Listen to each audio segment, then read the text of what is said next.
welcome everyone to, welcome everyone to our plenary session. As you all are coming in, I see the participants coming in now.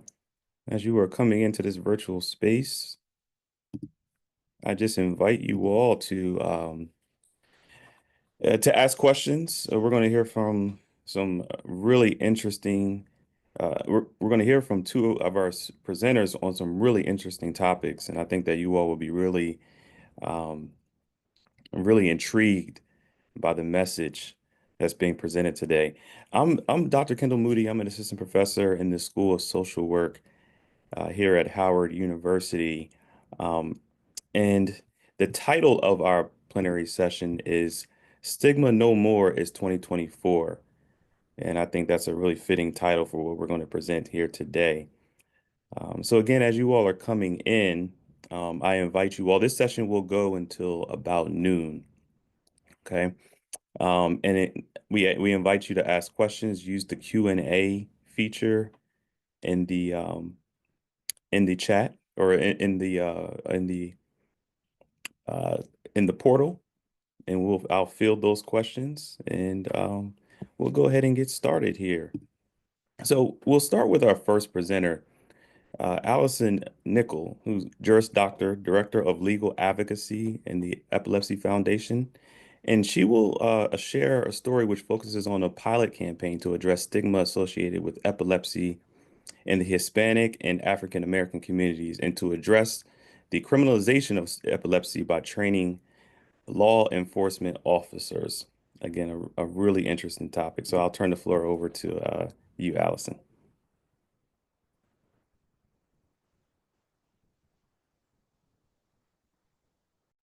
Great. Thank you very much. First of all, let me start by thanking the organizers of the conference. And in particular, I want to thank Patty Houston, who reached out to us, and we are privileged to be here as a part of this conference. In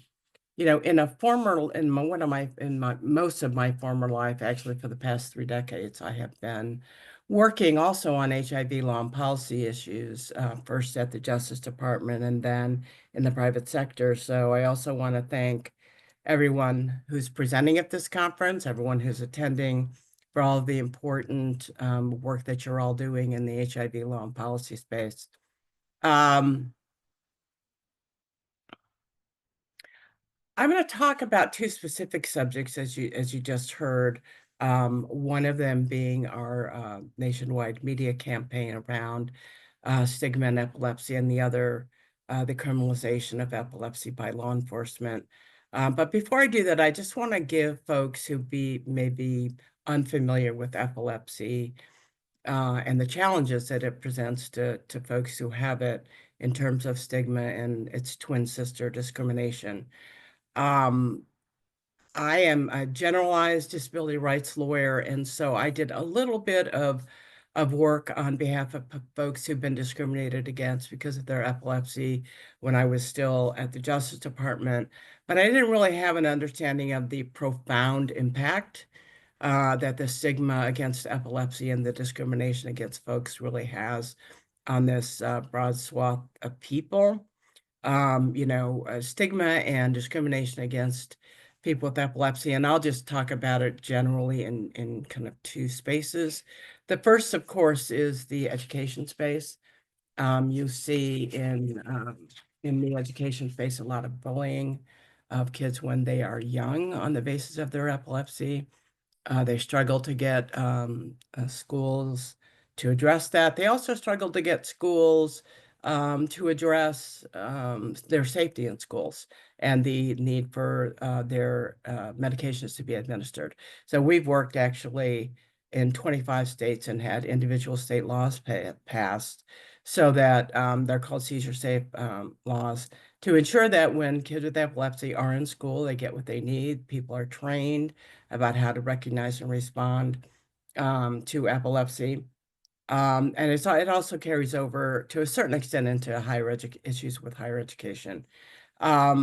Employment, though, is probably the number one kind of life area where I see the most discrimination against people with epilepsy.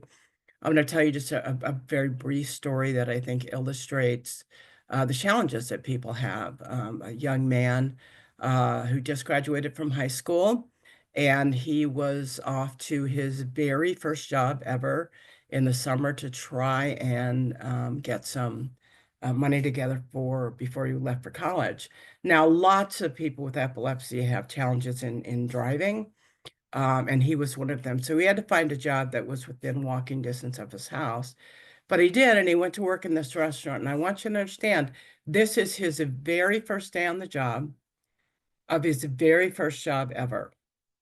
And he goes there, and they disclose to the chef that this young man has epilepsy, and the chef really doesn't respond positively to that. And the young man is experiencing a lot of stress, which can be a common trigger for seizures. And he has a seizure at work, and he's promptly fired on his very first day at his very first job. And that is sort of emblematic of a lot of the challenges that people with epilepsy face in terms of gaining employment, but also maintaining employment. And the Americans with Disabilities Act has helped everyone with a disability gain employment because, as you know, you are prohibited from, employers are prohibited in the hiring process from asking about disability, but maintaining employment for people who have epilepsy is a huge and ongoing challenge. And so that's just sort of a generalized background for those who don't know kind of what those challenges are for folks. And I'm going to talk really about two things, as we said earlier. I'm going to start with our national campaign um, that was put together 2 years ago, and it was aimed at, we use the terms Black/African American and Hispanics. I hope that's acceptable to everyone. You know, during the presentation, I just say our shared communities. So I'm going to share my screen now, I hope, and we will, okay, there it is. Share, and let me start sharing and slideshow, I think,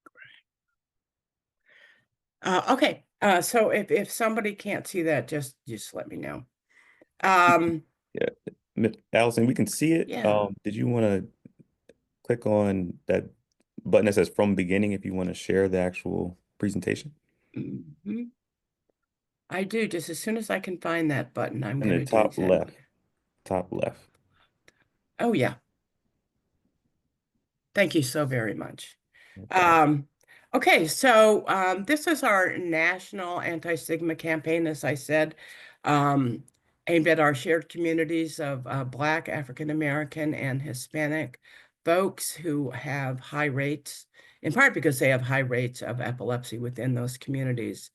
The objectives of the campaign, of course, were to reduce what we call the felt stigma among people with epilepsy. As well as their reaching their caregivers. Um, so there were really three audiences: A, the general public who perhaps do not know much about this, in an effort to educate them and reduce stigma by explaining that epilepsy is nothing to be feared. Um, And we wanted to just put the faces of everyday folks on this. This is my epilepsy story. This is how I live my life. This is, what stigma, the negative impacts that stigma has on my everyday life, but also on my health outcomes. Part of this is you would think that doctors and I think neurologists are very highly educated about this, but your average primary care doctor isn't necessarily. Um, so let me, how do I? Okay. So here's the campaign overview and the results. Um,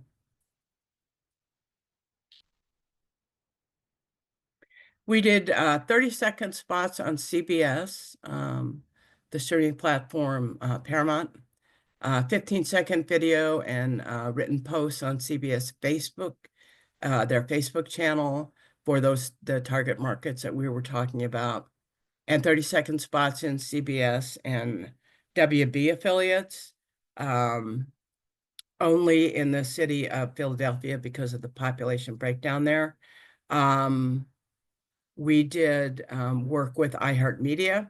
We did 30-second spots during primetime programming, 30-second podcast optimized to Philadelphia, Tampa, Chicago, targeting African American communities, and a 10-minute radio interview on syndicated public affairs shows airing in 6 markets. We did work with Univision in Phoenix and Tampa that included 30-second spots during key programming in the morning show. Desperito, I should know how to say that in America. 30-second spots during the music awards, 2 minutes in studio interview with a morning show anchor, and 15-second and 30-second spots on Univision Plus streaming, and then First Line Media, which has an audience of Hispanics and Blacks and African Americans, and their market is nationwide. So we did a 30-second radio spot in Spanish language and bilingual radio stations, and a TV spot in an online news, in some online news outlets in Phoenix, 30-second spots in cable TV networks, and that target particularly Black and African Americans and optimized to the city of Philadelphia. And 30-second spot in broadcast and cable TV in Chicago, Tampa, and Philadelphia, again with First Line Media to reach those 2 audiences. And a 30-second PSA that had nationwide placement that was both in English and Spanish to reach those 2 audiences. So this was really what the heart of the campaign's messaging is change our epilepsy story, having individuals tell their story about their epilepsy, how it affects their daily life and their family and their caregivers. We had 24.2K page views on our changeourstory.org. 769.1 million media impressions. Oops, hang on a second. And then we had 3.7K page views on nuestraepilepsia.org, which is a Spanish language version, of course, and then increased the calls to our helpline by 1.3K. And this is a representative sort of sample that defines stigma for purposes of this campaign.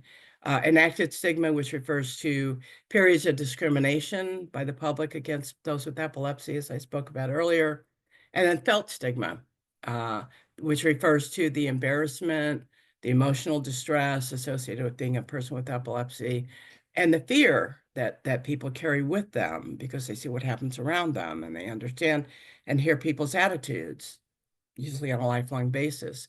So felt stigma really refers to that, that fear that something is going to happen to you as a result of your epilepsy. We also did some comorbidity awareness webinars to reduce stigma, and you just see them listed here: epilepsy and CMV connection, epilepsy and CVI, and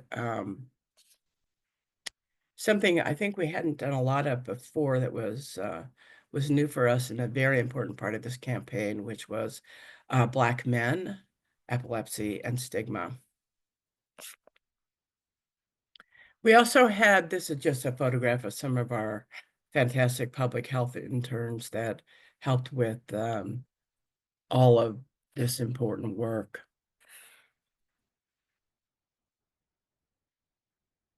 And this is more about the community conversations that are still ongoing, African Americans living with epilepsy. And there are, that was a webinar, but those conversations obviously are ongoing. The point of which is, of course, creating a culturally relevant and appropriate safe space to help reduce stigma. So that's really the end of the generalized big media campaign. I want now to just turn to a couple of the mini grants that also that we put out that also helped in that effort of reducing stigma, although it wasn't part of the greater campaign. Um, we gave out 10 mini grants of $10,000 a piece, so not a lot of money. Depending on the size of your organization, might be a lot of money. And so the ones that I think are um, the point of these collaborations and partnerships were increase epilepsy knowledge and awareness among racial and ethnic populations to reduce stigma. So again, it was geared to these populations, engage minority and underserved communities to connect more with individuals living with epilepsy, and to public safety resources, which I'm going to talk about in a minute, including ID bracelets and helmets. But the big one that I'm going to talk about next, of course, is outreach to law enforcement and the public safety first responders workforce to improve police interactions between people with epilepsy and those first responders. And so this was another piece of the overall campaign of hoping to reduce stigma geared to those two populations. Okay, so now I'm going to turn to a different subject. And this is a subject that may surprise some of you. It certainly was surprising to me.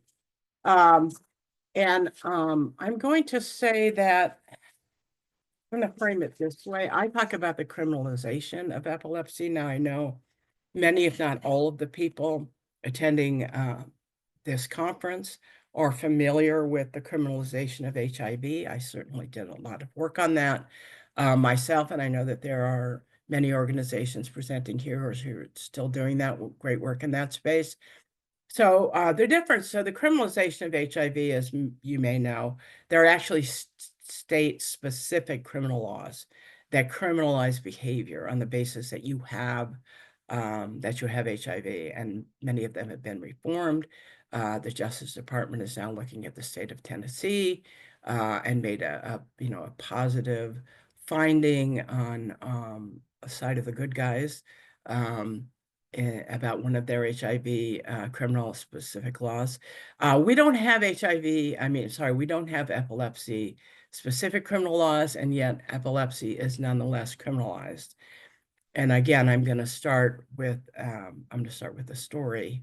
So a middle-aged man living in New York in his apartment watching a movie with his wife and son, gets up to go to bed, begins to have a seizure, calls 911.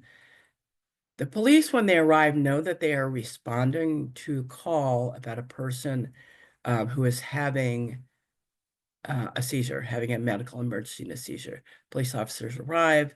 The mother and son both direct him to the bedroom where the husband is, and he's now lying on the floor, and he is naked, but he has his undershorts on.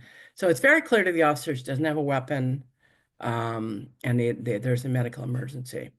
Unfortunately, the response of law enforcement is very aggressive, and they immediately take him, put him face down, which for a person with epilepsy, frankly, can be a fatal event. Cuff him, and again, for a person with epilepsy can be a fatal event, and begin to tase him. Now, for someone who is having already an electrical storm in their brain, which is basically what a seizure is, that can also be a fatal event. And then he then, of course, is arrested. And this is where the criminalization part comes in. He is charged with disorderly conduct and also a much more serious charge of felony assault on police officers. Um, and that scenario plays out over and over and over again and contains most of the elements that I see in these cases. Aggressive response, putting someone face down, trying to get them to stop moving by handcuffing them or cuffing them to a stretcher, and liberal use of a taser. And so I heard so many stories about this that we decided we had this could not stand. Now, we've always had police training, but it was very clear that these situations were becoming more and more acute over time. And so in 2023, we launched through our Public Health Institute a beefed up and resculpted police training on recognizing epilepsy and how to handle these types of calls without injuring the individuals having the seizure or, frankly, obviously, respecting the safety of the police officers. Um, so I will tell you, these are some of the most compelling stories that I have heard. And there's a recent case you may have seen in the paper where it's a very similar story to what I just outlined. And that person did not survive their encounter with law enforcement, and that does happen. So, what you hear from people who have this happen to them, and I'm gonna talk in specifics in a minute, but I have people telling me on a fairly regular basis that they will die of a seizure before they will ever call 911 again. And I believe that they believe that. And that is hugely problematic. So these are just really the statistics. We have 41 certified instructors now since the launch of middle of 2023, which isn't that long ago. We have trained 139 total law enforcement officers. And we have partnerships now all over the country. In Delaware, we go to the State Police Academy, which is really where you want to be for state police, twice a year to train. Those trainings include correctional officers and recruits. Florida, we partnered there with the Hillsborough, Florida County NAACP, Epilepsy Foundation of Wisconsin, Epilepsy Foundation of South Central Texas has done training, Greater Chicago, which was featured during National Police Week, and have done training at the department level there, and other, in other places in the United States.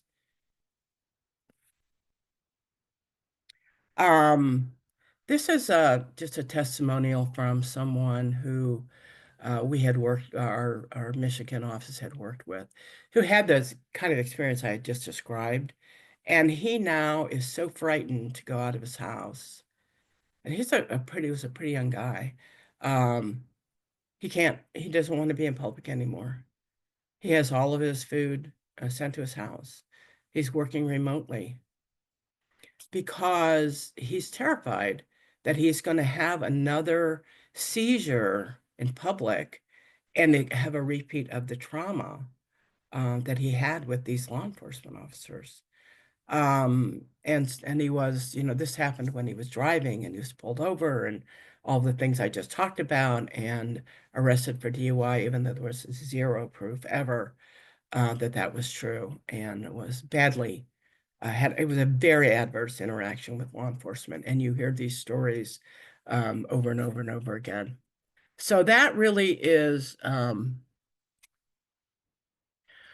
So I guess sort of a bleak, but a good place for me to stop. And I hope that people will have questions, and our trainings obviously are available if someone feels the need.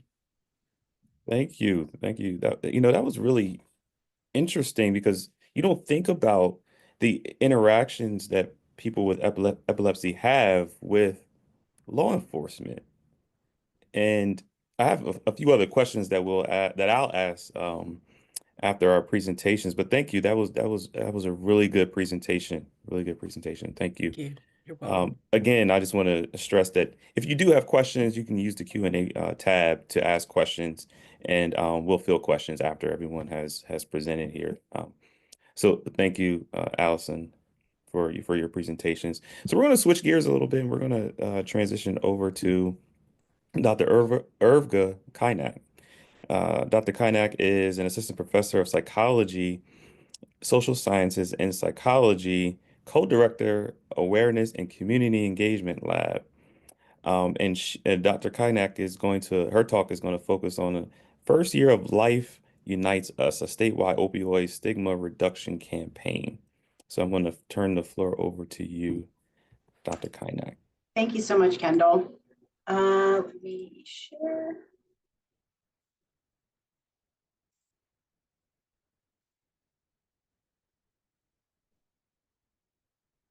With a lag. There we go. Thank you so much. And thanks, Allison, for your presentation. Well, I'll be talking about some similar things that we did, obviously a different topic, but I'm also going to be talking about a social media campaign. And, thrilled to be here, thrilled to be part of the session. As Kendall said, my name's Irvga Kainak, and I'm here at Penn State Harrisburg. And I'm affiliated with the Douglas W. Pollock Center for Addiction Outreach and Research here at Penn State, which is a center focused on working with individuals with substance use disorder, getting awareness out there, making community contacts. And our big project that we've been doing for the last few years is Life Unites Us. And so I'm going to talk about that. It's a statewide social media campaign, which started out as focused on reducing opioid use disorder stigma, but has since expanded to also target other drugs, namely stimulants and polysubstance use disorder. And although I'm presenting today, I do want to just recognize some of the other folks who have worked on this project here at Penn State Harrisburg, and then also Penn State Altoona, and our funder, which is the Pennsylvania Department of Drug and Alcohol Programs. And nothing to disclose. So just a brief background, kind of letting you all know where this project came from, or why Pennsylvania believed it was important to invest in stigma reduction. So in Pennsylvania, and these stats are from 2021, but there were over 5,000 drug overdose deaths, and the majority of those were opioid related. And Pennsylvania actually has the 8th highest rate of drug overdose mortality in the United States. And when we look at the key drivers of the opioid crisis and overdose epidemic, you might think about things like fentanyl, for example. Of course, availability of fentanyl is driving the overdose epidemic. But a lot of the other key drivers are driven by pervasive stigma. So things like shame and isolation, delay in help seeking, incarceration over treatment.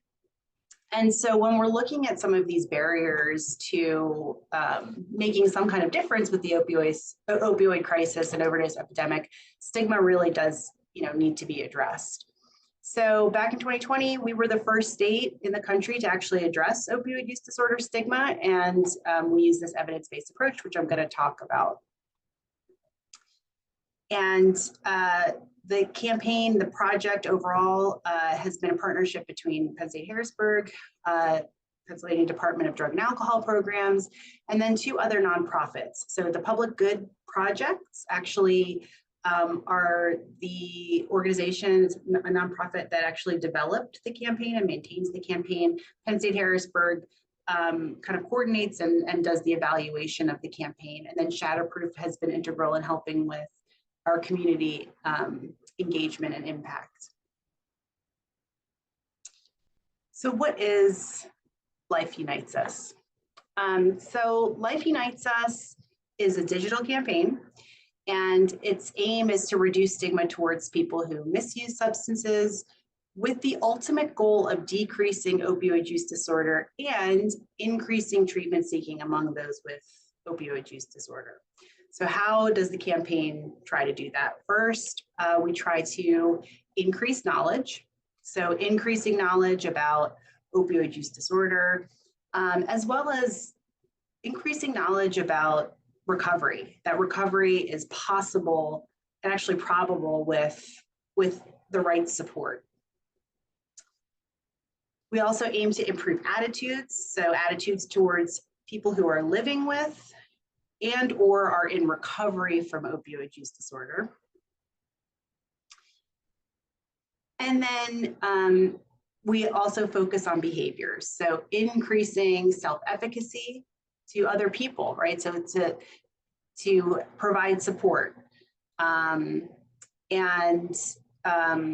you know, make sure that people feel like they understand how to do that and that they can do that. So the project is guided by a collective impact model, and it's the kind of theoretical foundation, right, that the campaign was built on. And an important focus of this is creating long-term collaborations to promote sustained change. So it's not just academics in the ivory tower, right, coming in and doing something and then leaving. It was very important that that we built something that was sustainable. So when you look at the collective impact model, there's 5 core tenets. The first is that you connect and strengthen stakeholders that are already responding to the crisis. So, and I'll talk a little bit about how we did that, but one example is that we engaged a lot of community-based organizations who are already doing this work to make sure that they were part of the campaign and also were able to give us feedback. We integrated within Pennsylvania's already existing plan. So this was originally funded under Governor Wolf's administration, and you know, his administration was very much focused on really targeting the opioid crisis, and Stigma was a big part of that. Educate the public using channels and messengers that meet them where they are. So for us, for this campaign, it is all online. You know, at the beginning of the campaign, we had talked about maybe using things like billboards and, you know, other things like messaging on like bus shelters and things like that. But at the end of the day, PGP in particular was very adamant about this being completely online and accessed that way. We also evaluate the entire effort as a public health intervention. So we're not looking at this as a media campaign. And I'll talk a little bit about the evaluation later. Oops.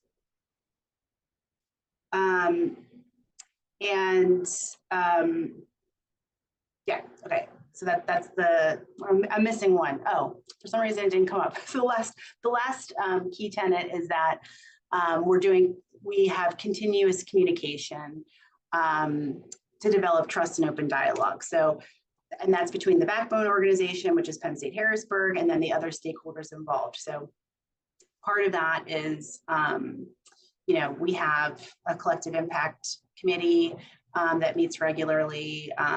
We meet, of course, regularly with the other nonprofit organizations that are involved with the project. We, of course, are reporting to the Department of Drug and Alcohol Programs regularly.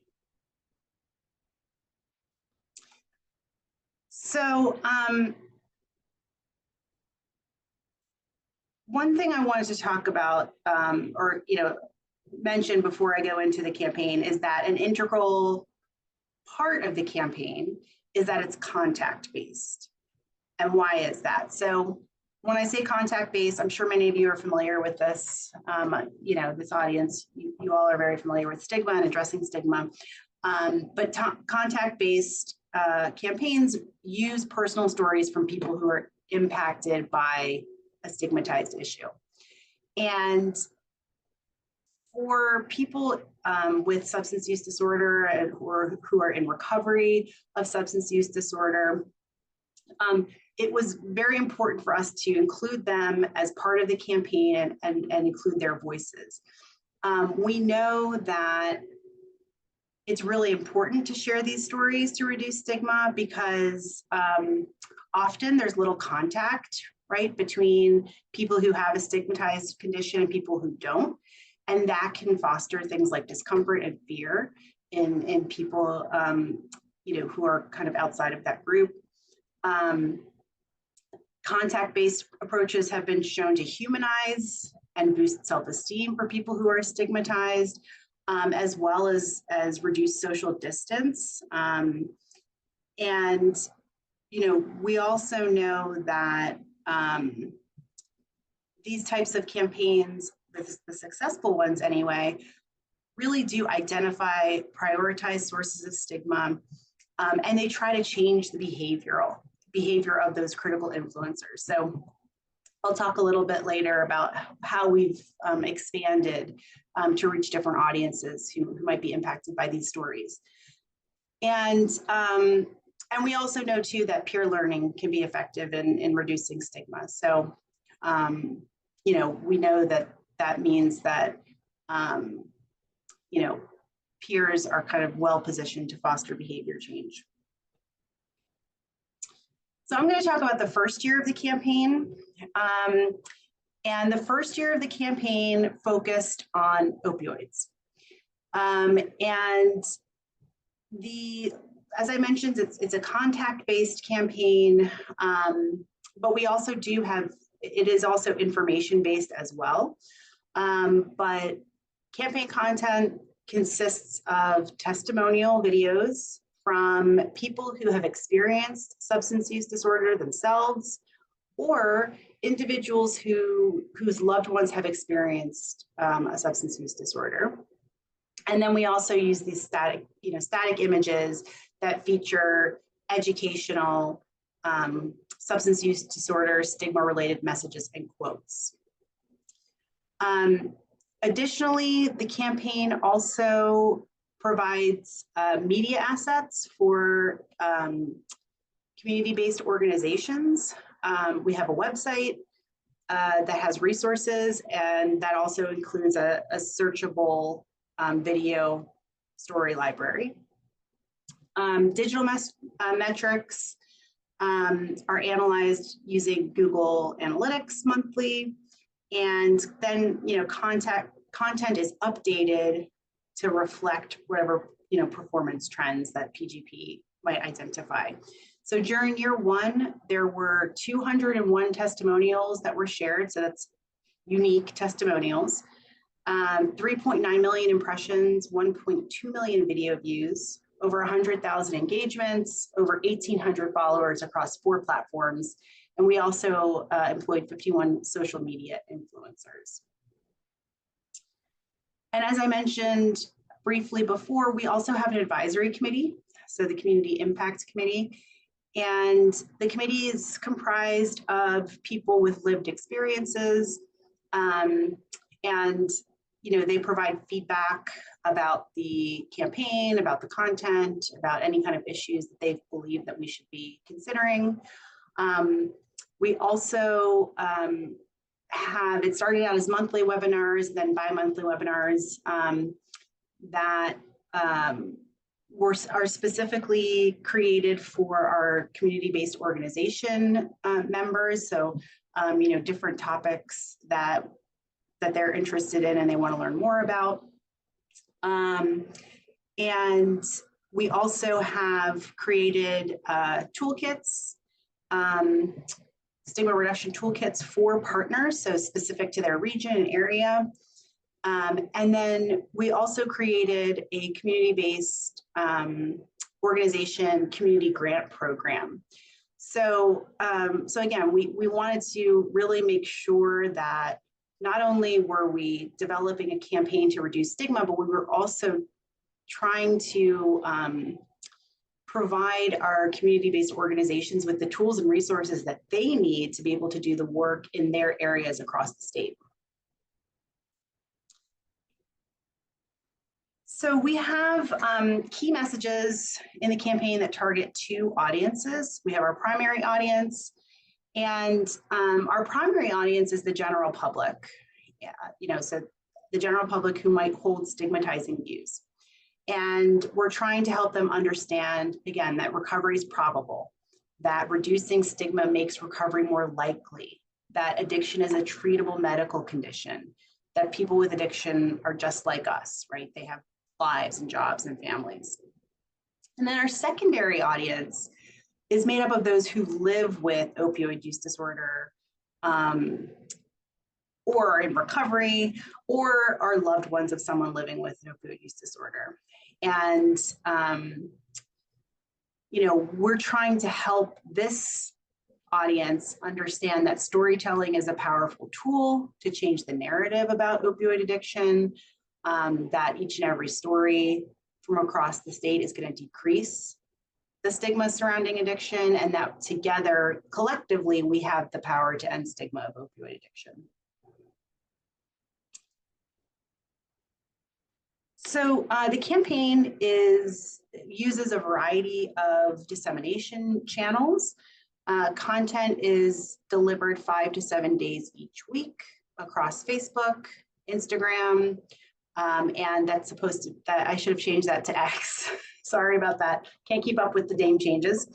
And we also use YouTube to host videos. And we also use influencers and targeted paid media to reach targeted audiences who may hold stigmatizing beliefs. And, you know, I'll talk a little bit about how we evaluate the campaign and how that evaluation can kind of influence then where PGP decides to kind of put more money into targeting different audiences. And then I've already talked a little bit about community-based organizations, but you know, their involvement and their connection is truly vital to the success of the campaign. So, you know, one of the very first things we did, and so you might be shocked to hear this, but there was actually no master list of community-based organizations across the state of Pennsylvania. Nobody knew how many there were, nobody knew where they were. And so one of the very first things we did was create an interactive map of all the community-based organizations. And that was, you know, that was done by internet and, you know, and reaching out to people and saying, hey, who, you know, what other organizations are in your area? Because some of these organizations don't have, you know, they're not on the internet or they're just difficult to find. And so we partnered with CBOs across the state, and that, you know, we've kind of encouraged their engagement with the campaign. So, you know, that might include sharing testimonials themselves or just sharing the content generally. And then we also, you know, if a CBO endorses the campaign, they're featured on the Life Unites Us website, and they can get things like access to curated testimonials, campaign resources, and then of course they can give input into webinars and trainings that we provide. So just a closer look at the actual campaign.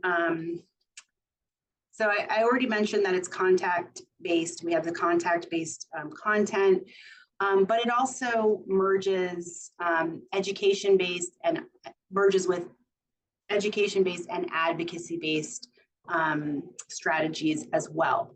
So, so the contact-based content raises awareness of stigma through direct contact. And, so with people who have experienced addiction, either themselves or as a loved one, or even as an ally. The advocacy-based content aims to engage and collaborate with individuals and organizations who are already interested or engaged in this work. And then the education-based content focuses on educating the public and correcting misinformation and stereotypes, because there are still a lot of them out there, especially related to treatment and treatment availability. Webinars. Webinars really were an important part of our strategy related to increasing education and advocacy. So goals for these webinars was, we wanted to be able to develop relevant programming. We wanted to disseminate emerging best practices, encourage dynamic conversation among CBOs and other stakeholders. We also focus on highlighting and uplifting work that's being done by a lot of our community-based organizations across the state. They've provided networking opportunities for those organizations and have also built just stronger connections with community-based organizations. And, we know that a lot of our organizations now are able to collaborate with each other, are able to promote any kind of services that are being offered, or if they're looking for services that perhaps they don't offer, now they have connections with other people that they can kind of refer back and forth. On the right, you can see just a sample of some of the topics that we've covered in webinars, and content is presented by people in the field who are doing this work, right? So police as partners, addiction parents and caregivers and families, recovery-friendly workplace, pregnancy stigma, and OUD. So these are all topics that our community-based organizations expressed interest in learning more about.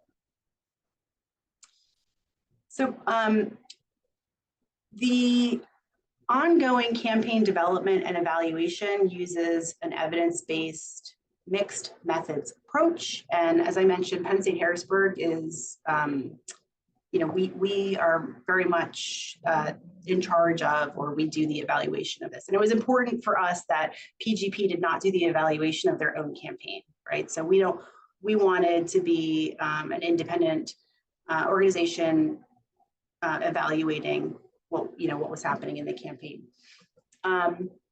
So it started with a lot of exhaustive literature reviews to get an understanding of where we were at the time. This was back in 2020.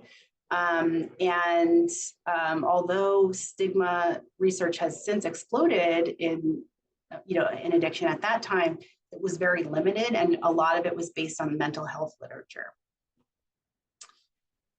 I'm going to talk about the quantitative data collection in a second, but we also do qualitative data collection. And the qualitative, so essentially we conduct semi-structured interviews on a quarterly basis with community leaders, stakeholders, organizations, friends and family members of substance use disorder. And these qualitative interviews have been really important in helping to drive some of the other programming that we've developed, outside of just the campaign. And then the quantitative data collection. So we conduct a statewide survey every 6 months. We started at baseline and have done this survey every 6 months since the campaign began. We use a non-probability quota-based sampling of about 1,000 Pennsylvanians at each time point. Each sample is representative of Pennsylvania adults in age, gender, and region. And then we use rake weighting to make sure that the survey results are representative of the population of Pennsylvania for other demographic characteristics like race and ethnicity. At the time, there was no really large survey out there. So we developed a survey instrument that consisted of 73 items that covered public work, policy, and self-stigma. And all items are rated using a 5-point Likert scale, ranging from strongly agree to strongly disagree. Okay, so now I will present some findings from the first year of the survey. So first of all, to examine exposure to the Life Unites Us campaign, respondents were asked whether they had seen a variety of media associated with the campaign and then their response to that exposure. So overall, about 29% of our representative sample were exposed to Life Unites Us in some form. So either they heard of the campaign, they had seen the logo, they had seen videos produced by the campaign. And then differences in level agreement between those who viewed the campaign and those who did not view the campaign were assessed. So campaign viewers were more likely to say that prescription opioids can be a problem for anyone, that medication-assisted treatments were effective, they're willing to purchase or obtain naloxone, they're willing to live with, work with, or be neighbors with people with opioid use disorder, or that they support harm reduction strategies. So things like safe injection sites, needle exchange programs, fentanyl test strips, and naloxone distribution. Excuse me. So, you can kind of see some examples here on the right-hand side. So when we look at a policy statement, for example, so the policy statement here is my local government has strong policies to support people with OUD.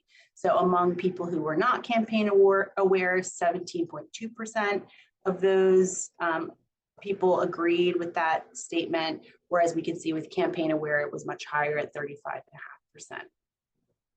So we saw some really great results at 12 months, and we continue to see these results every 6 months when we conduct this survey. So this is not longitudinal, because we are assessing kind of a point in time every 6 months, but we can kind of look at some trends over time. And so we have some trends that we've seen since the launch of the campaign. So we're looking at this. This would be from baseline to 6 months to 12 months. They're not causal, but we can kind of look at these trends and average responses since the launch. So more Pennsylvanians agree that the opioid epidemic is a serious problem in their community and that OUD is a medical illness. And we're seeing that Pennsylvanians are indicating increasing willingness to provide naloxone to friends and family of people with OUD and to live with and be friends with people with OUD. We've also seen that Pennsylvanians indicate increasing openness to having opioid treatment centers located near their homes and harm reduction strategies available in Pennsylvania. And of course, since the launch of the campaign, some of the laws have changed about some of the harm reduction strategies within the United States. We also make sure that our data is publicly available. So data are collected and displayed on a data dashboard, so our stakeholders can access this data. CBOs, general public, whoever wants to take a look at what stigma looks like in their community, they're able to do that. So we have data indicators and narratives, survey results. We have that map I mentioned. We also have all the recorded webinars available. We also have data briefs, which, we started doing these a couple years ago, where we take data and really contextualize it for people and say, okay, here's what the data looks like in the campaign. Here's some state data looking at different indicators, and why is this important, and what can you do with this information? And then, finally, just a little bit about what we have done since the first year of the campaign. I think I already mentioned that we have expanded messaging to focus on other drugs, so stimulant, polysubstance use. We've expanded our resources and engagement for community-based organizations. So I mentioned that we have developed kind of a community grant program. We've also developed other services and resources for community-based organizations. We've done a couple of studies that actually I did with, I know you all, I know some of you all are familiar with ECHO trainings. I helped develop 2 different ECHO style trainings, one for healthcare professionals and then another one for the community, like friends and family. And those both were very successful. I would say that the healthcare professionals training was a little bit difficult in terms of recruitment. The timing wasn't great. It was kind of right around COVID when everyone was really burnt out. So we had trouble recruiting for that one. But, we developed a lot of great content for healthcare professionals.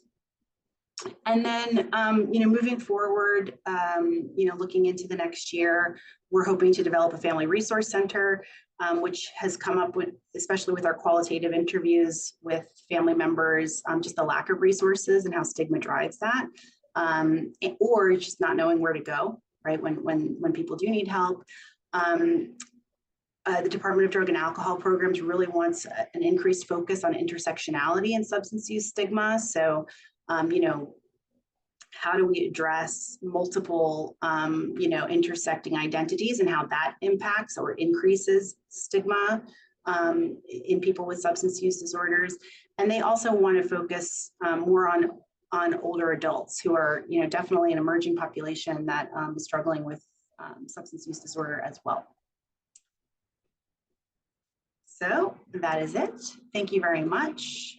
And I look forward to questions after the session. Yeah, thank you so much, Irva. That was really intriguing. I found myself really getting immersed in the presentations and like just soaking up a lot of the knowledge because that's really interesting. And I think that what's interesting about both of your work, your campaigns, is that it's not just this individualized experience. You draw on the community, you target policy, and I think that was, and you're getting some, both of you got some kudos in the chat here as I see it coming in. Um, and I think that speaks to, and I'm going to present here in a moment, that uh, chronic illness is not just an individualized experience. It's a community and a more of a familial experience. So, excuse me. So thank you both for your presentations. So we're going to switch gears now, and I'm going to present on a topic here as I get ready to share my screen with you. And my work is primarily in play from start here. All right. Hopefully you all can see my screen okay. All right. So a lot of my work when I started was in sickle cell disease. And in sickle cell, again, another stigmatized condition, we see a lot of the different types of stigma. And when I transitioned over, and when I say transition, I still do work in sickle cell, but again, I'm looking at HIV, and what I'm noticing is that it's not, as I mentioned, it's not a just a one person, one interaction type of chronic illness. It's more of a community, social implications associated with it. So, my work that I'm going to present today it looks at life chaos and the impact that life chaos has on viral suppression, but more so the engagement and care of adults living with HIV, specifically in Washington, D.C. This work is funded by the DC CFAR and NIH. I'm an early stage investigator with the DC CFAR, the Center for AIDS Research here in Washington, D.C. Um, and as I mentioned, this is right on time because I have a quote that speaks to that. That speaks to that the experience of living with HIV and engaging in HIV care is a social, not an individual experience. So, in order to target stigma, it's important that we look at it for more of a social lens here. So, as we look at HIV, and if you're in the field, you know this already, is that when we what we want to see is that when there's a diagnosis, um, we do a really good job of linking patients to care. That's something that we do a really good job of. What we're noticing is that when patients are linked to care, they may get started on the antiretroviral medication, but around here where we want them to stay in care or retained in care, that's where we're starting to see a bit of a trail off. That's where we're starting to see lower percentages of people staying engaged in care. Now, that doesn't mean that they're not reaching viral suppression, but we do know that the more that they are retained in care, the more likely that they are to receive or reach viral suppression. So that's the work that I'm really interested in. And here's some data that sort of backs that up, specifically in Washington, D.C. Um, as I mentioned, that we do a really good job, 98.6% we're linked to care. But as you see here, as we look to have patients stay regained and retained in care and reach viral suppression, we're starting to see those numbers start to dwindle a bit. So I got really interested in understanding, what are some of the barriers that go along with this, that are associated with this. And again, if you're in the field, you know this, you know that there's different barriers to patients staying retained in care, substance use, mental health, but and now of course stigma are among the many barriers to patients staying retained in care.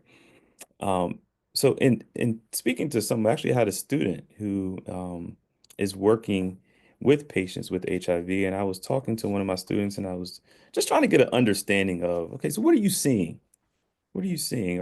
What are you noticing as far as uh, helping patients come to their appointments, um, respond to treatment? What are you seeing? And what he said was it's life. Life is one of the major implications for this. I may have taken on additional responsibilities. I may have lost employment. I may be focused on just trying to stay afloat. And the caveat to that is now I'm not taking care of myself as much. So I got, oh, okay. All right. So I started to do a little bit more digging, and the research sort of backs this up. And I came across this term. It's called life chaos or life instability. And this is the person's inability or to anticipate or plan for future events. So as I mentioned, if I'm raising children and all of a sudden I lose my employment, or let's say I'm a grandparent and now I've taken on the responsibility of raising my grandchildren. These are things that families may not account for and can disrupt their HIV care. So, and this is not something that has been studied well enough, particularly in the world of family related life chaos. And that's what I want to focus on here for this presentation.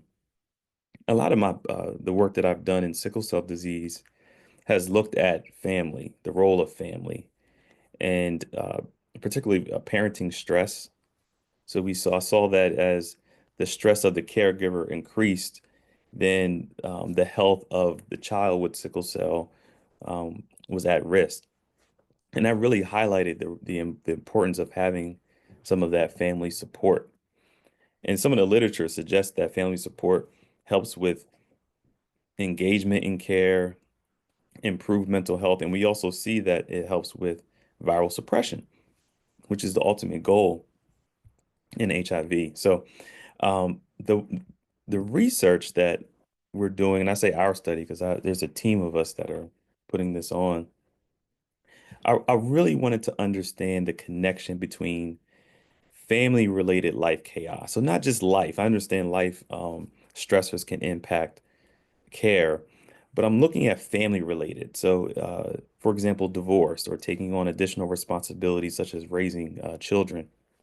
How does that impact care or engagement in care? So, for the first aim of this study, we gathered data from 200 plus patients with HIV and looked at changes in their family structure. And based off of changes in their family structure, how is that associated with their uh, viral suppression data? And then secondly, we're in the process now. So this is a study that we're doing now. We're in the middle of, and we're interviewing patients to understand the role of family. How do they describe family and how family plays a role in their engagement in care? And as I mentioned, we're in the middle of that of this study now, and I had the opportunity to meet patients who have been managing this illness for quite some time, right?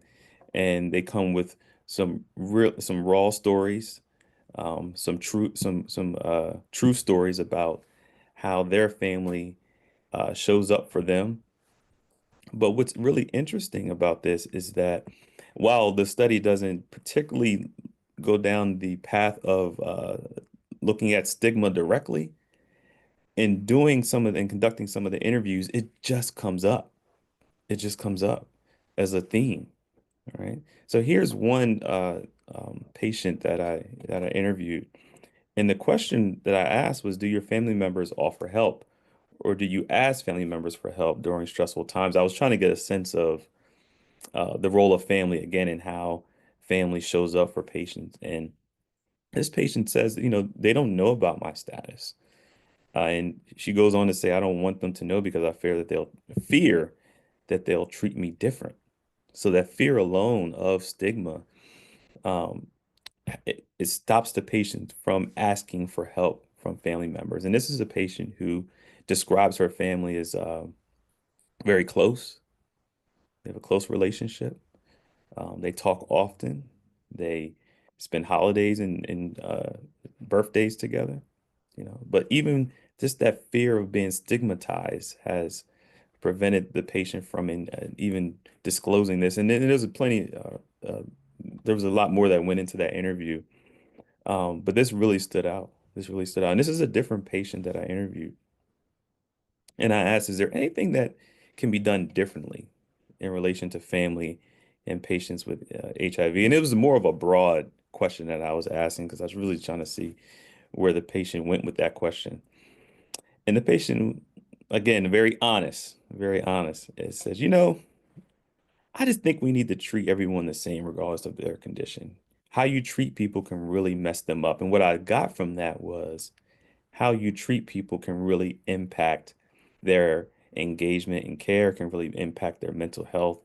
Um, and this really stood out to me. And again, I'm in the middle of this process, so I'm sure more information is going to come up as it relates to stigma. But you can see here just the power of stigma and how that can stop people in their tracks. And again, as this patient says, is very honest, really mess them up. Um, so more to come on this, but this speaks to the importance of understanding stigma and discrimination. So stigma is the negative thoughts, views, or beliefs of people. So stigma is more of the thought process. Discrimination, the cousin of stigma, which I heard, I think Dr. Konak mentioned, or was it you, Allison? I can't remember. Yeah. Uh, and I thought that was spot on. Is the act of. So when you meet someone that you have a stigma against, how you treat them is discrimination. And as I mentioned earlier, that quote is, HIV is not an individualized experience. It's more of a social construct. And here in Washington, D.C., I just think that we have a lot more to do. If we truly believe that to be the case, that's more of a social experience, then socially, systemically, how are we positioning ourselves in Washington, D.C.? And then this can have implications for other areas how are we positioning ourselves to help patients um, achieve the goal of viral suppression, engagement, and care? I think we have to look at it more of on a social systemic uh, platform. So if you're not here in Washington, D.C., if you haven't been to Washington, D.C., it's a beautiful place. It is separated by 8 wards. 8 wards. Most of the African American community, the Black community, is here in Ward 7 and 8, and in Ward 5 as well, which I believe doesn't get talked about enough. A lot of the research focuses on Ward 7 and 8, but Ward 5 as well, east of the Anacostia River here, as you see flowing.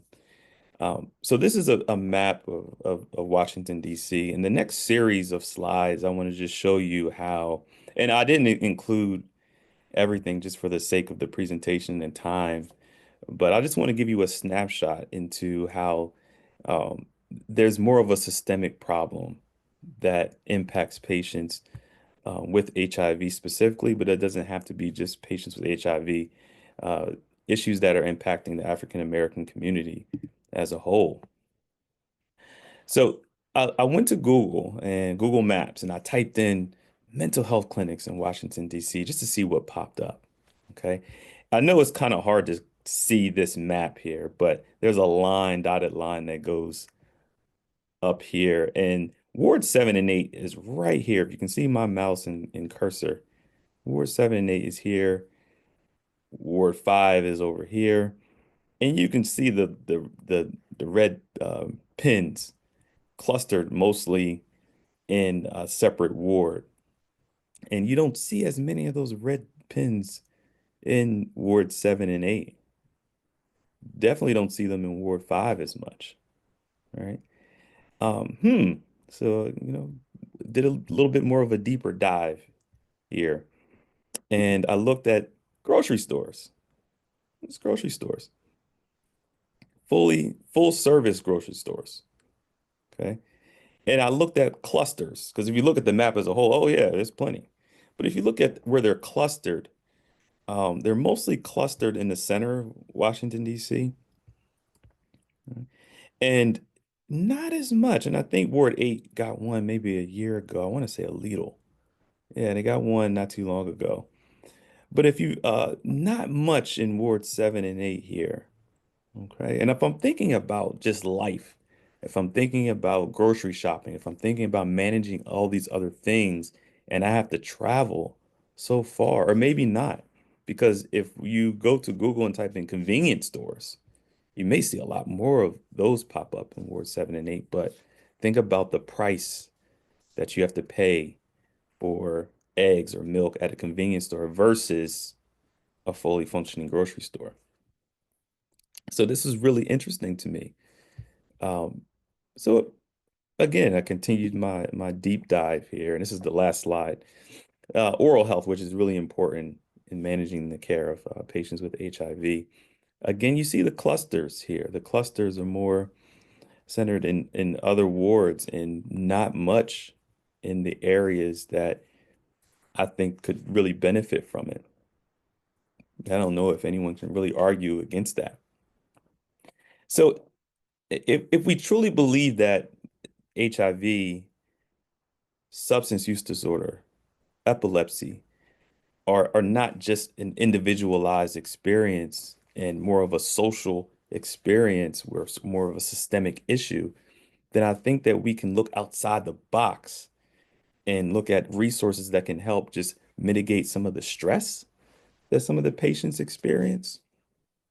And stigma came up often during the interviews, and I think that there could be some indirect effect on how we look at stigma and how we manage the stress of our patient population here. So that's the end of my presentation.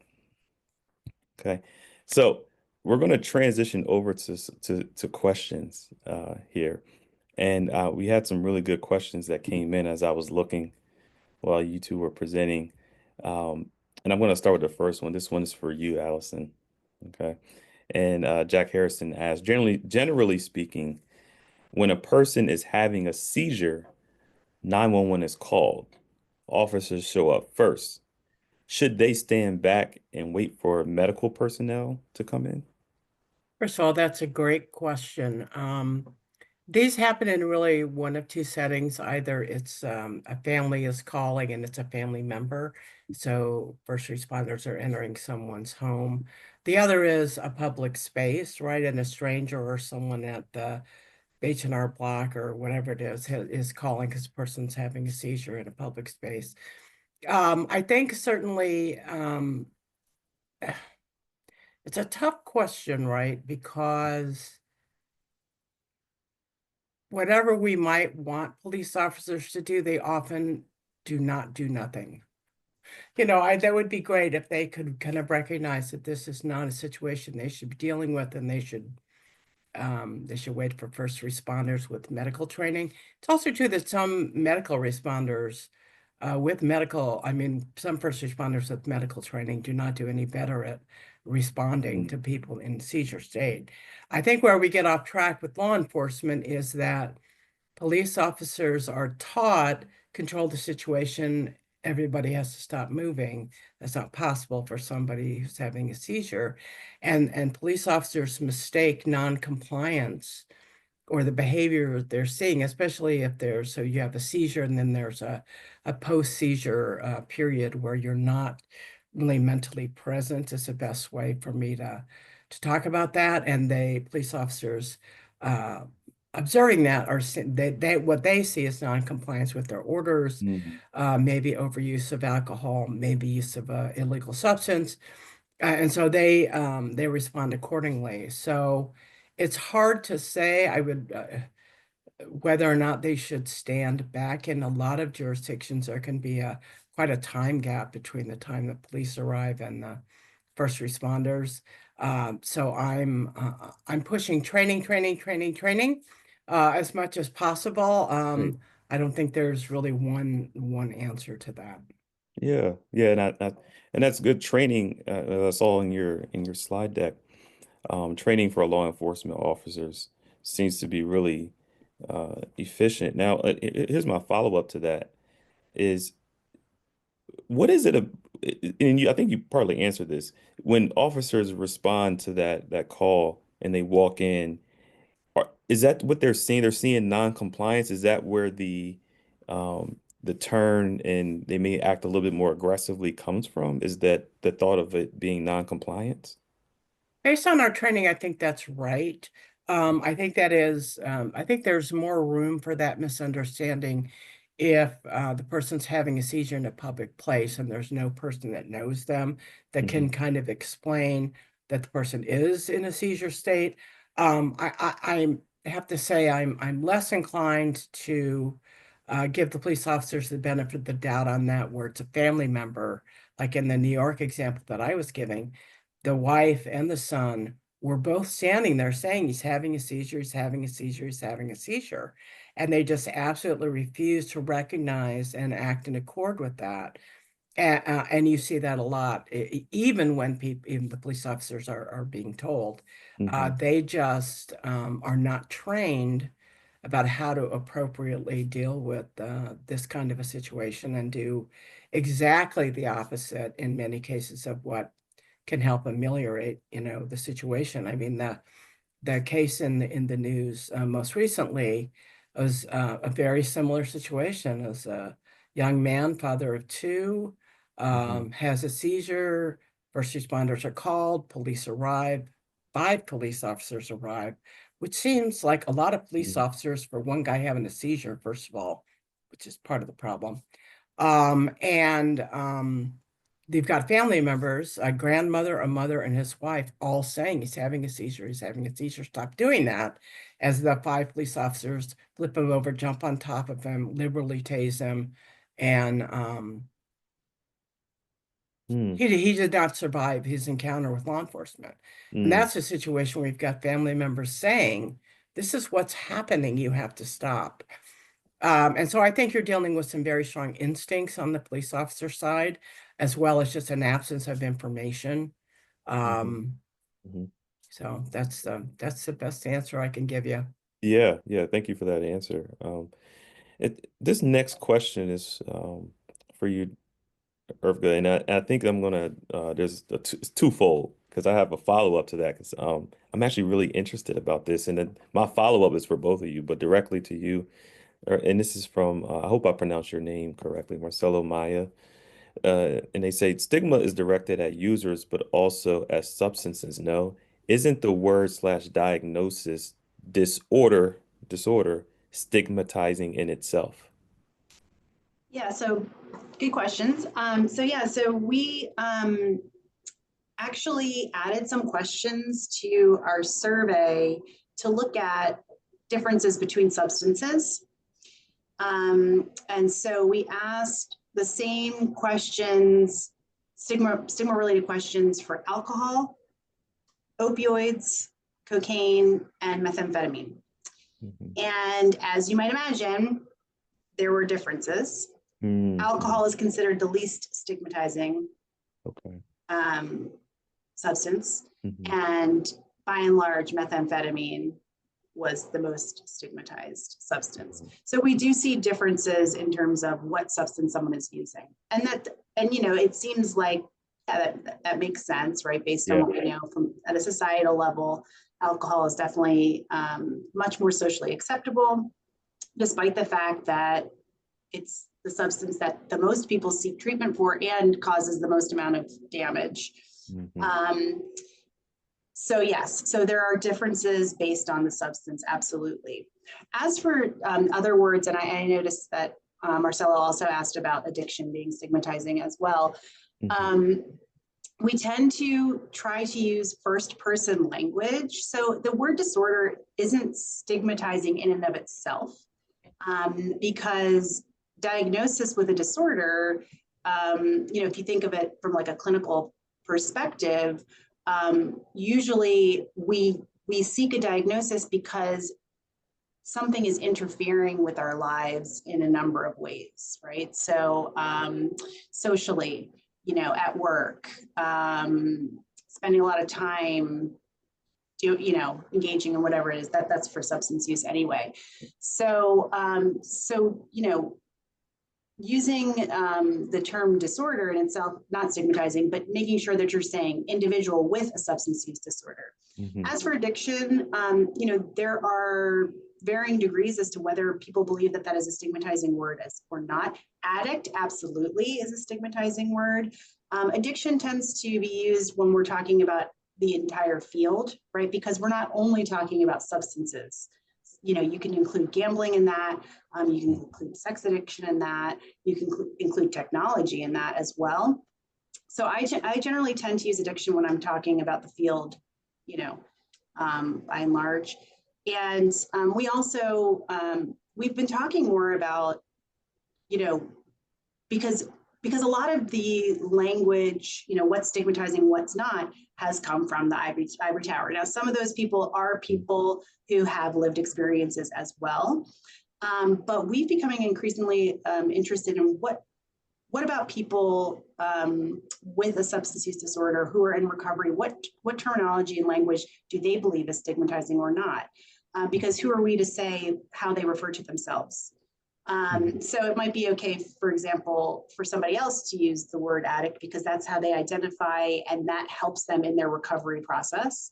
Mhm. Whereas, you know, it might not be okay for the general public to use that word. So we're looking into to that as well to try to figure out, you know, where we can go in terms of building on the literature around appropriate language. Yeah, yeah, and that kind of leads to the question I have, and you answered it already. So, Allison, I'm going to pose this question to you: Is what role do you think language plays in perpetuating stigma as it relates to epilepsy? Like, for example, do you find that using certain terminology can perpetuate stigma in that area? Sure, I'm a big believer that language plays a huge role in stigma and discrimination. I've, been doing disability rights work and civil rights work for, more than 30 years now, and I think language matters a great deal. When I just in response to what was just said, when and I have I'm a person who lost a family member to addiction and alcoholism. And so when I talk about that, I talk about overuse because I feel like that's a more neutral term. It just in the work that I do, unless I'm talking about the legalities of it, which requires me to use, other words like addiction. I think, there is a very long history of mythology around epilepsy and around seizures. There are still many faith communities who believe that epilepsy is the product of a spiritual disturbance and is not a medical condition. And so in many communities, that's a starting point. So there's a lot to overcome there, right?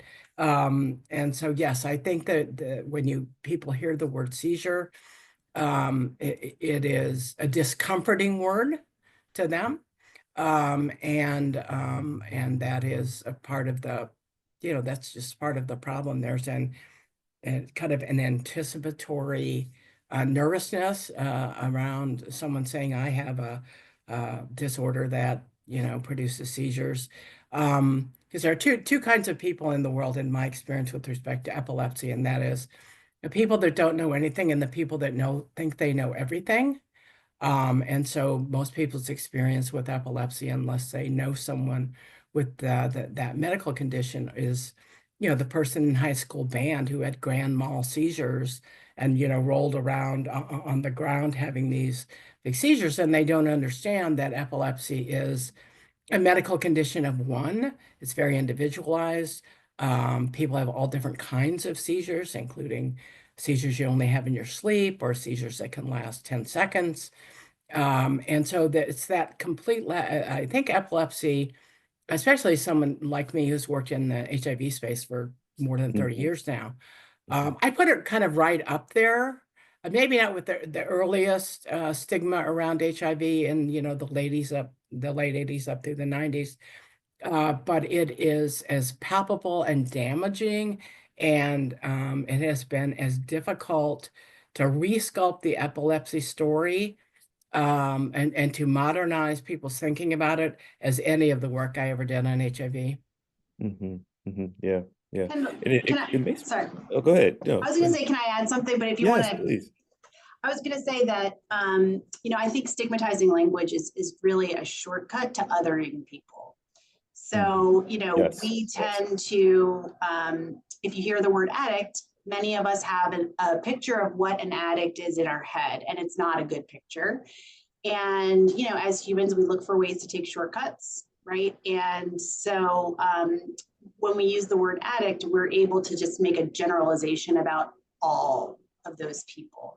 And Hmm. so bringing the individual back into the description forces us to shift our attention to the fact that this isn't a blanket statement about everybody. This is an individual with a substance use disorder, one person. And so that Correct. means that they could have any number of characteristics.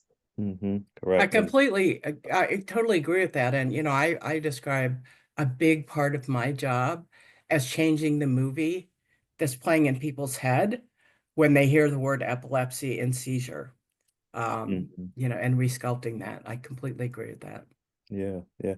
Do you find yourselves, and here's where my next question is coming from, is that when I interface with, I used to work in a hospital for years and interfacing with medical providers, and any medical providers here, I'm not picking on you, I promise, but there was a lot of stigmatizing language as it relates to patients with sickle cell disease. They would refer to them as sicklers, and whoa, it's make us cringe, like, no, no, no, person with sickle cell disease, because like Dr. Konak said in her presentation, they're people. They're not other.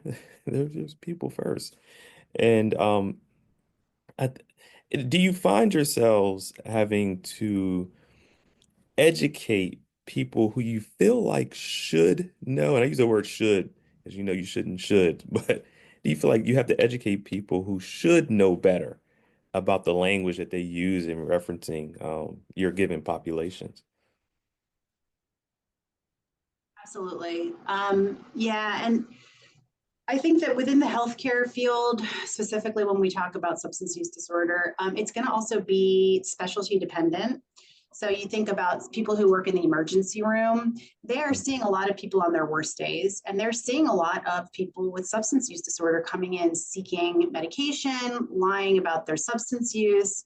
And so it's hard to change that view when this is what they're seeing every day. Mhm. Same with infectious disease, right? So there are certain specialties that are tougher nut to crack because their only experiences with people with substance use disorders are these negative, very severe experiences. Um, and so, part of the work that we do is we look for allies in those departments. Who can we get in there to say, hey, yes, we see this a lot, but and we found that like medical students, for example, people who are early on are very much like open to this Mhm. idea of changing language, and taking a non-judgmental stance. It's just that once they get into a department, it's hard then to combat the people who are already established there. System, yeah. Yeah. Yep. The system, yeah. Yeah, so we're trying to get more of this information into medical training before they get in. A medical student only gets 1 day of substance use treatment, 1 day on the Mm, curriculum, mm, mm, total. I'm not mm. even talking about just stigma. So there's not much space in the curriculum in general. Yeah. And then once they're on the job, those experiences can impact their beliefs. So you have a lot of work to do on your end as far as that interface. Yeah. How about you, Allison? Any comment to make Let the me say re-educate? this. Yes, I mean, I would put educators at the top of the list of the ought to know better folk, both in K through 12 and also in higher education, particularly professors in higher education, and also employers who have seemed to have mastered their obligations toward people with disabilities under, for instance, the ADA and the Rehab Act for other disabilities, but for some reason, uh, um, just, have a concrete, immovable inability to want to understand and continue the employment of people who have epilepsy. I think the depth of the prejudice toward people with epilepsy is really profound. I Mm, have found it to be profound. One of the ways in which we have tried to deal with that is actually another one of my coworkers and I authored a chapter for the textbook, medical textbook used by neurology students. I've mm, also always thought in the disability rights world that if you can get people at their earliest, when they're mhm. still Yep. training to be a doctors and, get them to understand the challenges that their patients are going to face in terms of discrimination out there in the world and what that looks like. So we managed to do that a couple of years ago. So I think get people at their earliest, and you have to be both specific and inclusion and inclusive of a kind of every type of disability that, all disabilities, I think, face some level of stigma, many greater than others. And I Mhm. think the ones we're talking about today, and I would add obviously mental health and Yes. and Yes. developmental disabilities are Mhm. along there as well. Mhm. So yes, I definitely see pools of people who Yeah. really, isn't it your job to like take care of a whole building full of children? And you can seem to manage that in Mm. every way except for this. And so my intolerance for that is showing, I'm afraid. Yeah. Yeah. And I see the chat here. Dr. Rana is agreeing with all of us as far as like training medical students to be advocates. It really helps to destigmatize disorders. So, uh, it, we still have time for some more questions, about 5 or 6 minutes if you want to put them in the chat. I have some very specific questions. I'll start with you, Dr. Kainak. As you were talking about what in your presentation about those personal stories were the test, are those the same as the testimonials? Okay. Was there anything that stood out to you, maybe as a theme, or maybe one story that may have like really stood out to you as like impactful or something that you'll always remember? Yeah, that's a great question. There are so many I stories. know it was Um, 201, I think. One thing, and now we're even more at an even higher number than that. Okay. I would say that I don't think I mentioned this during the presentation, but the focus of all of the testimonials is on recovery. Mhm. So I think that so many of us have been exposed to testimonials in movies and media, and they're always focused on all the horrible things people did when they were at their worst, right? Um, all of our stories are extremely positive. So Mhm. I am at a place where I'm in recovery, and here are all the great things going on in my life because of that. And so they all share that common theme of, you know, look at me, I'm like you, so all of the, all the testimonials, you know, different ages, different races, different genders, different socioeconomic classes. So, and we are intentional with that because we want people to watch them and say, hey, that person's kind of like me. It's a mom, that there's a mom with two kids, um, and she went through this, and now she's on the other side, and look how great her life is. Mhm. So I would say, you know, there's not one story that really sticks out. It's more kind of like the general feeling of Okay. positivity. That we're trying to put positive stories into the world, because there's enough negative out there. Hmm.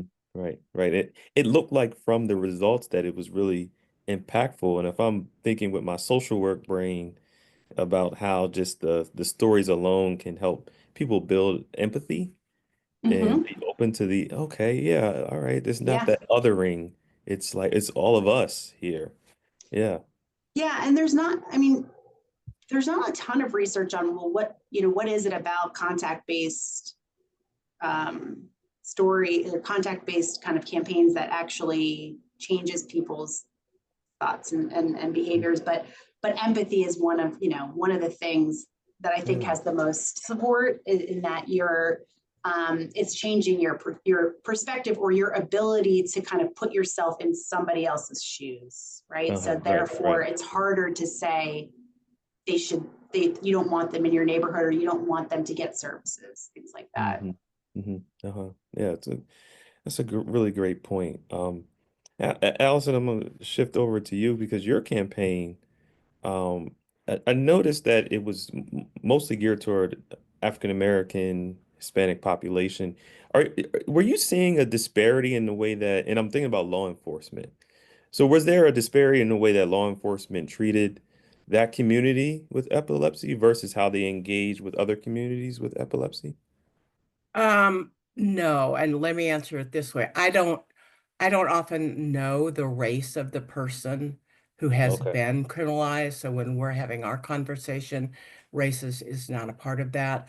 And Okay. I'll say this personally and not on behalf of the foundation, but I have been doing discrimination work a long time, and I Mm-hmm. believe that race is always a factor Hmm. um, in this country. And so I can believe that that is true without having the data to support it. But even in the absence of that, I mean, talking about the impact of personal stories, I don't think people really understand the impact that their behavior has on others. I mean, the gentleman that I was talking about in New York, look, I'm a 69-year-old woman and he doesn't know. And he's calling me and I will tell you, he sobbed. He sobbed for 40 minutes before he could collect himself enough to just talk about what had happened to him. And it's very clear to me at the end of that that he'll never have the same relationship with his son who had to watch him be humiliated by police. He'll never have that same relationship as he did Hmm. before that happened. He'll never have the same relationship with his wife. And Right. that's been my experience, it's in my opinion for a long time that I think stigma and discrimination change you, at a molecular level. and it changes your life in profound ways that you can never come back from.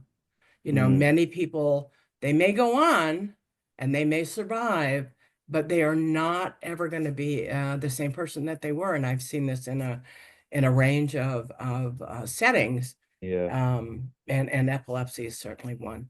yeah. Hmm. You know, and it's unfortunate when you think about it. And I guess the first line of when someone is having is it episode? Is that the right terminology? A seizure. Seizure. Okay, seizure.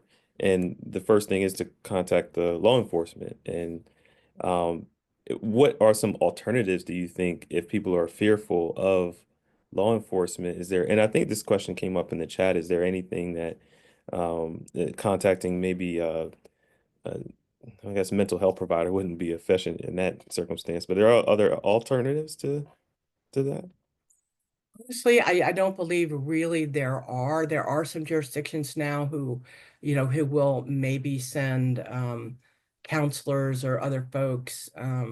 But if someone who's having a seizure that's lasting a long time actually does need some medical intervention, so Yeah. somebody in that chain's got to have Hmm. some medical training. So I don't know of a softer way of doing that, unfortunately. I see. Well, this is really insightful. This is a really insightful presentations from both of you. Thank you. I'm gonna field one question that was directly towards me, and then I want to give both of you an opportunity just to share maybe some closing remarks or reflections on your campaigns individually. But the question was about the presentation that I gave, and my study will be complete by the end of December.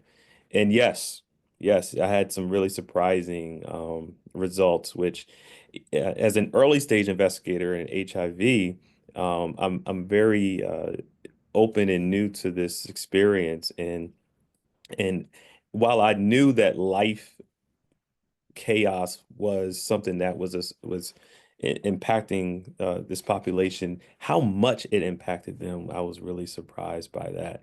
And the interviews got really honest, got really raw, got really emotional. And I just hope that I can continue to learn. And the end goal is to develop a measurement tool that looks at the familial process and family engagement in patients with HIV. So that's a really good question from Henrietta Croswell. So thank you for asking that. So as we begin to close here, I'm gonna start with you, Allison. Do you want to just share maybe some closing remarks or the next steps maybe in your project or anything you want to share to close us out? Sure. First, I want to thank you for your work. I'm a resident of Washington, D.C., Oh, and nice. I was Okay. very familiar with the ward maps, Yes, and yes. unfortunately not surprised by what I was seeing in those maps. And so thank you for all of the work that you were doing. And I look, we live in we're living through difficult moments, right? More difficult moments, I think, than we have seen for a while. I do anticipate uh, that stigma is going to get worse and the treatment of our fellow man may get worse. And I think, in terms of our work, we work every day on reducing stigma. And I think that kind of it's a human obligation for all of us to be working on improving our interpersonal relationships with people and reducing the stigma and the stress that they carry around with them every day because of our thoughts and behavior. And so I am an Irish optimist, which means that I know the worst possible thing is going to happen. So in the meantime, I do the best I can to prevent that for as long as possible. And so I'm hopeful that in the future, with all of the people, especially all the attendees here, they're doing such great work, that the world can move forward in positive ways for people and, reduce the amount of stress and fear that they live under just Hmm. because they have a medical condition. Right, right, right. Thank you for sharing that. Yeah. Dr. Kainet. Yeah, thanks. So I'm going to pop the Life Unites Us website in the chat. If anybody's interested in taking a look at the campaign and testimonials, I'll just add that, I know that this is I'm speaking to a group of like-minded individuals in terms of stigma and addressing stigma. But I would encourage everybody to go into situations with kind of, with a mindset, not a fixed mindset, but, a place where you're open to learning and, if you're not sure about what the right terminology is to use, ask, or just say, hey, this is the term that I've used. Let me know if there's a different term I should be using. Because I think that also adds to the stigma a little bit, right? Like, people feeling like, well, I don't want to say that word because I don't want to offend somebody and label them a certain way. But I think the more open and accepting we can be about the way that we talk about these disorders and talk about them openly, the better. Yes, yes, thank you. Great points from both of you. As we begin to wrap up, or as we're wrapping up, I want to thank both of you for sharing your presentations.